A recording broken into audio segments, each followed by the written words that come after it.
तो प्यारे बच्चों, आज हम फिर 2 या 3 टॉपिक करेंगे।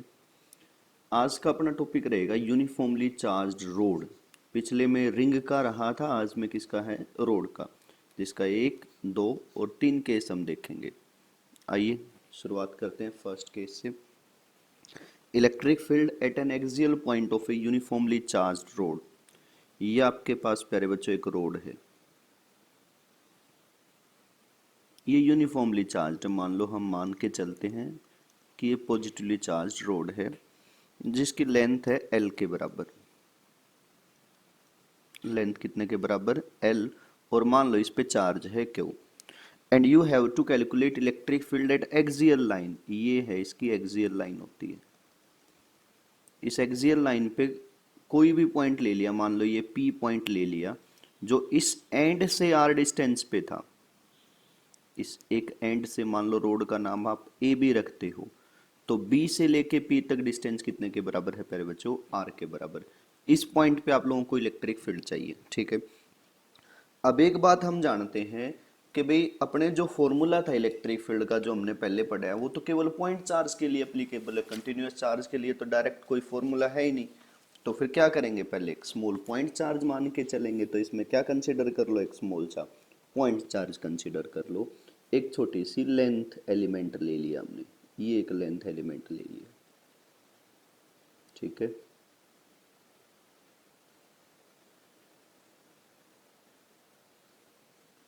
ये आप लेंथ एलिमेंट लेके चले। इसकी लेंथ मान लो कि dx के बराबर है। इसकी लेंथ कितनी है प्यारे बच्चों? dx। और इससे जो पॉइंट है अपना P, उसकी डिस्टेंस मान ली x। क्लियर हुई बात? फॉर्मूला अप्लाई करें तो इलेक्ट्रिक फील्ड कितने के बराबर आ जाएगा? इस dx वाले की वजह से dE इक्वल्स टू, क्या फॉर्मूला होता है? k q। q क्या मान लिया? dq डिवाइड बाई डिस्टेंस का स्क्वायर x स्क्वायर। अब डी क्यू कैसे निकालेंगे? Unitary method. पहले चार्ज पर यूनिट लेंथ कितना है? Q by L. Charge per unit length को लेंथ से मल्टीप्लाई कर दो तो चार्ज आ जाएगा। अरे समझ पाए? Unitary method. एल लेंथ है तो चार्ज कितना? क्यू। लेंथ 1 होगी तो कितना होगा? Q by L. Length D x होगी तो क्या होगा? Q by L into D x. ये फॉर्मूला हमने यूज कर लिया।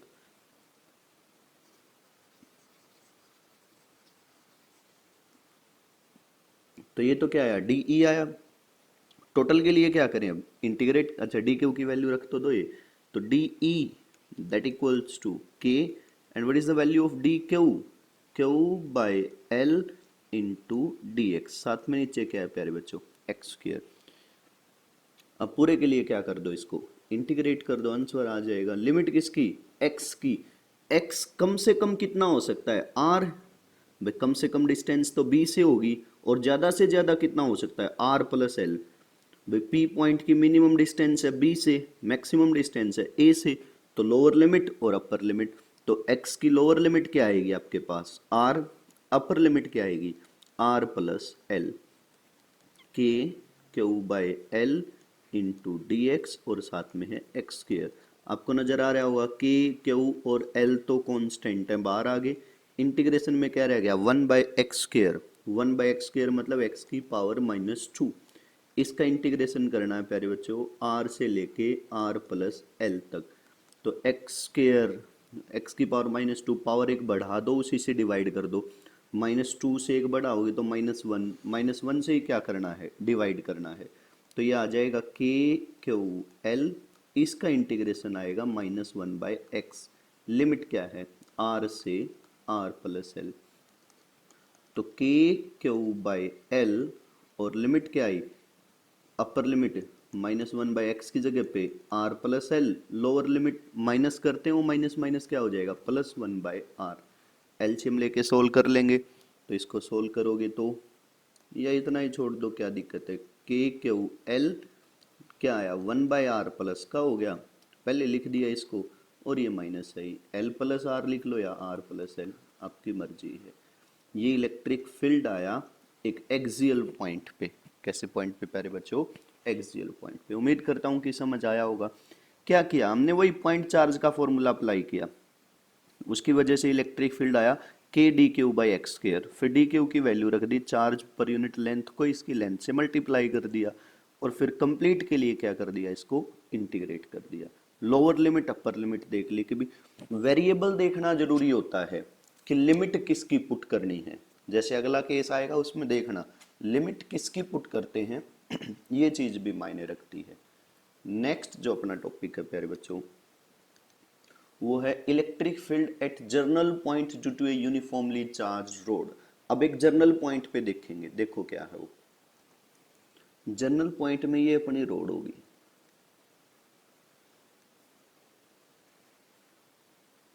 यूनिफॉर्मली चार्ज रोड है। कैसा चार्ज मान के चलें, पॉजिटिवली चार्ज है प्यारे बच्चों।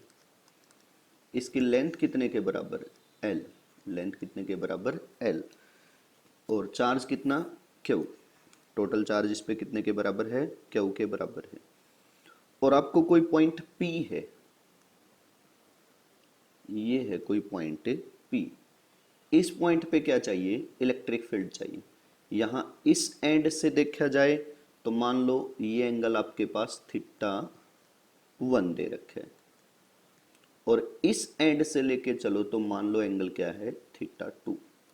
इक्विटोरियल नहीं है, इक्विटोरियल पे दोनों बराबर होते हैं। जर्नल पॉइंट लिया, इक्विटोरियल का यहाँ रिजल्ट ले लेंगे, इक्विटोरियल में ये मिड पॉइंट पे होता, बट ऐसा नहीं है। ये जो पॉइंट ओ ले रखा है, इस पॉइंट को ओ कह दो, ये मिड पॉइंट नहीं है अपने इसका, इसको ए बी कह दो रोड को।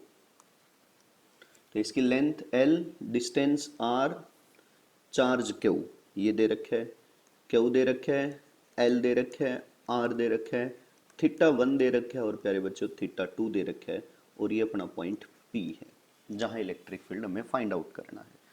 तो देखो जरा ध्यान से, तो क्या करेंगे, फॉर्मूला तो पॉइंट चार्ज के लिए है, तो एक छोटा सा पॉइंट चार्ज कंसीडर कर लेंगे। ये हमने एक छोटा सा सेक्शन उठा लिया, ठीक है। इस छोटे से सेक्शन की लेंथ कितने लेके चल पड़े, dx, और मान लो ये इस O पॉइंट से कितने डिस्टेंस पे है, x डिस्टेंस पे, इसकी खुद की लेंथ क्या है, dx से। तो मिला दें इसको इससे, ये आया। इसकी वजह से इलेक्ट्रिक फील्ड क्या होगा, आउटवर्ड DE। दो कंपोनेंट आएंगे बाई चांस रिजोल्व करते तो, और मान लो ये एंगल कितना है, थीटा। अब थीटा की लिमिट समझ जाओगे, एक थीटा 1 और उस साइड क्या रहेगा, थीटा 2। अगर लिमिट कहीं पे भी पुट करनी आई तो देखेंगे उसे भी। ये आया DE, समझ आ गई बात क्या किया। छोटे से सेक्शन पॉजिटिवली चार्ज है, तो पॉजिटिव चार्ज का इलेक्ट्रिक फील्ड होता है आउटवर्ड डायरेक्शन में, और ये एंगल हम इसका कितना मान के चल पड़े, this angle equals to theta. तो ये अगर थीटा लेके चलते आप लोग, तो अगर मैं इसको आगे बढ़ा देता तो ये एंगल भी क्या आना था, थीटा।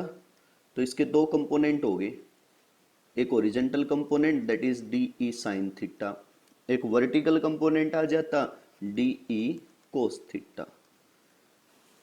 तो हमने छोटा सा सेक्शन जो कंसीडर किया था, अगर इसका चार्ज निकालना हो तो चार्ज वही, charge per unit length Q by L into इसकी लेंथ, और इसकी वजह से स्मॉल इलेक्ट्रिक फील्ड DE कितने के बराबर होगा, के डी क्यू इंटू डिस्टेंस का स्क्वायर। डिस्टेंस देखियो, ये है x और ये है r, तो अगर ये डिस्टेंस निकालोगे तो ये डिस्टेंस क्या हो जाएगी आपके पास, X square plus R square का रूट, बट आपको इलेक्ट्रिक फील्ड निकालते समय स्क्वायर करना होता है, तो स्क्वायर से रूट कैंसिल। समझ गए क्या प्यारे बच्चों, ये हाइपोटेन्यूज होगा, हाइपोटेन्यूज का स्क्वायर क्या होगा, बेस का स्क्वायर और परपेंडिकुलर का स्क्वायर जोड़ देना होता है। तो ये आया। अब इसको क्या किया हमने, अब this point P is not symmetric, symmetric नहीं है आपके पास, सिमेट्रिक नहीं है तो जो रेक्टेंगुलर कंपोनेंट्स हैं वो कुछ कैंसिल नहीं होना है। जैसे हम पहले रिजोल्व करते थे तो सिमेट्रिक होता तो एक कंपोनेंट कैंसिल हो जाता था, यहाँ अपोजिट एक एंड लेके चलते, बट ये सिमेट्रिक नहीं है, उस वजह से ये कंपोनेंट्स कैंसिल नहीं होंगे। हमारे पास इलेक्ट्रिक फील्ड स्ट्रेंथ दोनों साइड होगी, एक्स डायरेक्शन में भी होगी और वाई डायरेक्शन में भी होगी। तो पहले हम इलेक्ट्रिक फील्ड एक्स डायरेक्शन की देख लेते हैं।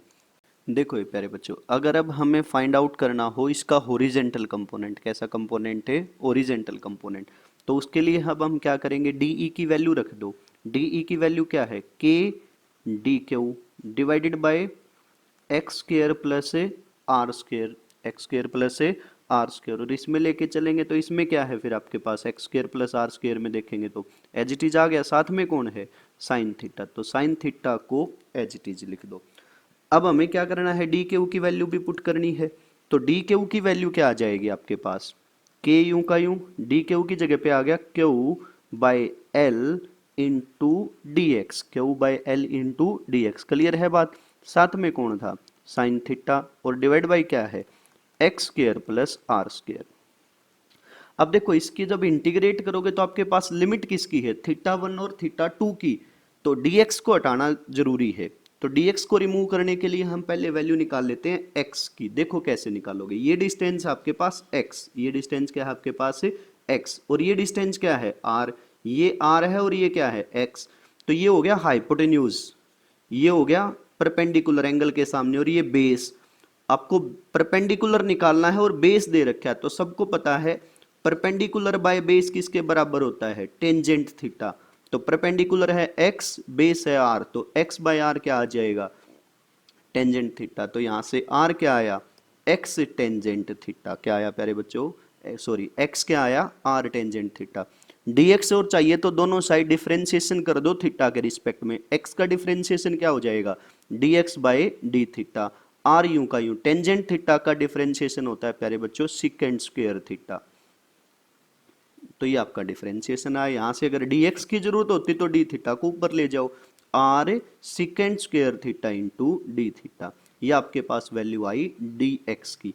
एक वैल्यू और साथ ही सोल्व करके बता देता हूं, x square plus R square, देखो एक्स स्क्वायर, एक्स की वैल्यू क्या है आर टेंजेंट थीटा, तो ये हो जाएगा R square tan square theta plus R square, क्या कॉमन आया दोनों में से आर स्क्वायर, ब्रैकेट में क्या रह गया tangent square theta plus 1, R square common जाएगा, 1 प्लस टेंजेंट स्क्वायर थीटा होता है सीकेंट स्क्वायर थीटा, तो x square plus R square की जगह पे क्या पुट कर सकते हो R square secant square theta. तो प्यारे बच्चों इसमें वैल्यू रखते हैं, इंटीग्रेशन करना है हमें, के यू का U, capital Q as it is, L as it is, dx, अच्छा ये sine theta as it is रखो।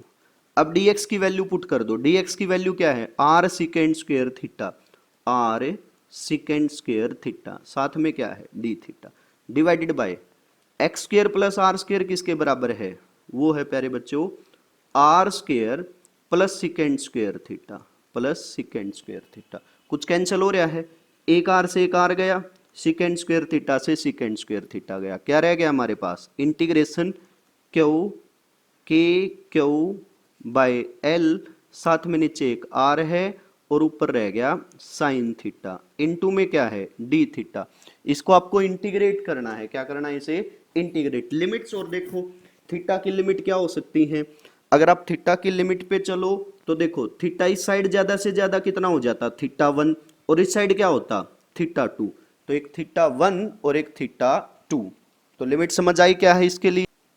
तो इसमें अगर आप लिमिट पुट करोगे तो इस साइड थीटा 2, अब देखो एक में तो आपको एंटी क्लॉकवाइज जाना पड़ रहा है, एक में क्लॉकवाइज, तो एंगल में साइन ध्यान रखना जरूरी होता है, तो ये साइड नेगेटिव और ये साइड क्या आ जाएगी पॉजिटिव, तो प्यारे बच्चों इसमें जब आप लिमिट पुट करोगे तो वो आई माइनस थीटा 2 से प्लस का थीटा 1 तक। अब अगले पेज पे इसको थोड़ा और आगे बढ़ाते हैं, तो अपना एक्स डायरेक्शन का इलेक्ट्रिक फील्ड का इंटीग्रेशन माइनस थीटा 2 से थीटा 1, और क्या बचा हुआ था के क्यू साइन थीटा, साथ में डी थीटा, डिवाइड बाय था एल और आर, के क्यू एल आर तो कॉमन आ गया, साइन थीटा का इंटीग्रेशन होता है माइनस कोस थीटा, और लिमिट क्या है माइनस थीटा 2 से थीटा 1, अपर लिमिट माइनस से लोअर लिमिट के क्यू एल आर, ये एज इट इज। अब upper limit minus cos theta 1 minus lower limit क्या है माइनस थीटा 2, तो ये आया कोस माइनस थीटा, ये हमेशा कोस थीटा के ही बराबर होता है, ट्रिग्नोमेट्री का फॉर्मूला है, तो ये आया के क्यू एल आर, साथ में ये तो क्या हो गया आपके पास, मतलब इसमें तो माइनस का कोई फर्क ही नहीं पड़ना है, समझ गए। अच्छा एक गड़बड़ रहेगी, upper limit minus lower limit कर रहे थे तो माइनस माइनस प्लस होना था, तो ये आया cos theta 2 minus cos theta 1, तो ये आपका प्यारे बच्चों एक्स डायरेक्शन में इलेक्ट्रिक फील्ड आया। जब आप वाई डायरेक्शन में पुट करोगे तो देखो वाई के लिए सेम ही तो है, बस फर्क क्या है, डीई की जगह डीई साइन थीटा की जगह पे कोस थीटा आना है, मतलब सारा इंटीग्रेशन सेम, बस साइन थीटा की जगह पे क्या लेके आना था, कोस थीटा। तो बस यहां इंटीग्रेशन में चेंज आना था, साइन थीटा का इंटीग्रेशन आया था माइनस कोस थीटा, वाई वाले में कोस थीटा का इंटीग्रेशन आ जाएगा साइन थीटा, लिमिट सेम रहेगी। तो जब आप पुट करोगे तो मैं सिमिलरली लिख देता हूं कि सिमिलरली ई वाई कितने के बराबर आएगा, के क्यू एल आर, और साथ में क्या रहेगा आपके पास sine theta 1 plus sine theta 2, क्योंकि यहां अब इसमें कहा कि सर इसमें तो माइनस था, वहां जब लिमिट रखोगे ना साइन माइनस थीटा 2, तो साइन में माइनस बाहर आ जाता है, पुट करके देखोगे तो यही पहुंच जाओगे। तो ये प्यारे बच्चों उसका x कंपोनेंट और ये क्या है उसका y component. Net electric field by chance पूछ लेते तो दोनों परपेंडिकुलर हैं, तो उनका रिजल्टेंट Ex का स्क्वायर प्लस Ey का स्क्वायर, ये आपका नेट इलेक्ट्रिक फील्ड आ जाता किसी जर्नल पॉइंट पे। यहां से अब मैंने कहा ना कि स्पेशल, ये समझ आ गया सारा का सारा, एक x कंपोनेंट लेके आए एक y कंपोनेंट लेके आए, इसमें कुछ कैंसिल नहीं होना था क्योंकि दोनों साइड सिमेट्रिकल नहीं था, वरना हमने रिंग में देखे थे ना कि इस साइड और एक कंपोनेंट मानते तो वो रिजेंटल या वर्टिकल में से कैंसिल हो जाता था, यहाँ पॉइंट सिमेट्रिकल नहीं है इसलिए कैंसिल नहीं। स्पेशल केस में क्या है कि अगर ये इक्विटोरियल पॉइंट होता, कैसा पॉइंट होता प्यारे बच्चों, इक्विटोरियल पॉइंट, मतलब ये आपकी वो पॉजिटिवली चार्ज्ड रोड है और इसके मिड पॉइंट पे मिला होता, ये मिड पॉइंट मतलब इस साइड भी एंगल थीटा और इस साइड भी एंगल थीटा, दोनों साइड एंगल क्या होता आपके पास से थीटा होता। तो देखो बच्चों अगर हम x कंपोनेंट और y कंपोनेंट की बात करते तो क्या आना था, पिछले ही पे चलो, अगर दोनों जगह थीटा थीटा होता तो ये तो जीरो हो गया, cos theta minus cos theta, यहाँ क्या हो जाता साइन थीटा और साइन थीटा 2 साइन थीटा आ जाता, तो ऐसे केस में x कंपोनेंट जीरो आ जाता, ये कितना आता 2 के क्यू एल आर और साथ में साइन थीटा ऐड होके 2 साइन थीटा हो जाता। कई बार साइन थीटा ये एंगल नहीं दिया होता तो ये एल दिया होगा, टोटल आर होता एल होता है तो ये एल बाई 2 होता, तो आप साइन थीटा की वैल्यू भी पुट कर सकते हो। कैसे पॉइंट के लिए, इक्विटोरियल पॉइंट के लिए प्यारे बच्चों। इसका और स्पेशल केस क्या पूछ सकता था कि ये वायर इनफाइनाइट लेंथ की होती, वायर क्या होती प्यारे बच्चों इनफाइनाइट लेंथ की, तो क्या करते। अब एक बात सोचो, ये रोड है, ये अपना पॉइंट है, अगर ये लेंथ बढ़ती जाएगी, ध्यान दियो ये पॉइंट यहां था तो ये एंगल थीटा आया, ये पॉइंट यहां गया तो ये एंगल थोड़ा और बढ़ गया, ये पॉइंट थोड़ा और आगे गया तो ये पॉइंट और बढ़ गया, ऐसे इन्फिनिटी से आता तो ये बढ़ता बढ़ता क्या हो जाता 90, ऐसे ही साइड 90, तो 90 90 पुट कर देते। चलिए फार्मूले पे कोस 90 पुट करने की जरूरत ही नहीं थी क्योंकि दोनों सेम है तो जीरो ही होना था। तो एक्स डायरेक्शन में तो क्या आ जाना था अपना ई एक्स तो कितने के बराबर आना था 0 के बराबर, और ई वाई ध्यान दो जरा, ई वाई पे अगर हम चलते तो ई वाई पे क्या है साइन 91 साइन 91 90 90 क्या हो जाता 1 हो मतलब 1 1 2 आ जाता 2 के क्यू एल बाय एल और आर, तो ये आ जाता 2 के क्यू एल और आर। बाई चांस बोल देता कि सेमी इनफाइनाइट है, कैसी है सेमी इनफाइनाइट, सेमी इनफाइनाइट का मतलब एक साइड है ही नहीं, तो एक साइड तो एंगल हो जाता 0 और एक साइड हो जाता 90, सेमी इनफाइनाइट का मतलब ये शुरू हुई ऐसे ये इन्फिनिटी तक गई है और यहां पॉइंट होता, तो एक साइड का एंगल तो है ही नहीं 0, दूसरे साइड का कितना होता 90, तो थीटा 1 और थीटा 2 की वैल्यू सेमी इनफाइनाइट के लिए भी आप लोग कर सकते थे। हो जाएगा कि नहीं। तो ये प्यारे बच्चों आज का आपका टॉपिक था, 3 स्पेशल केस, इक्विटोरियल पॉइंट के लिए, इनफाइनाइट लेंथ के लिए, सेमी इनफाइनाइट लेंथ के लिए, और उससे पहले क्या था फिर ये जर्नल पॉइंट के लिए निकाला था। हो जाएगा। तो इसको आप लोगों को पढ़ के देखना है, कोई पॉइंट ना समझ आए तो उसको पूछना है।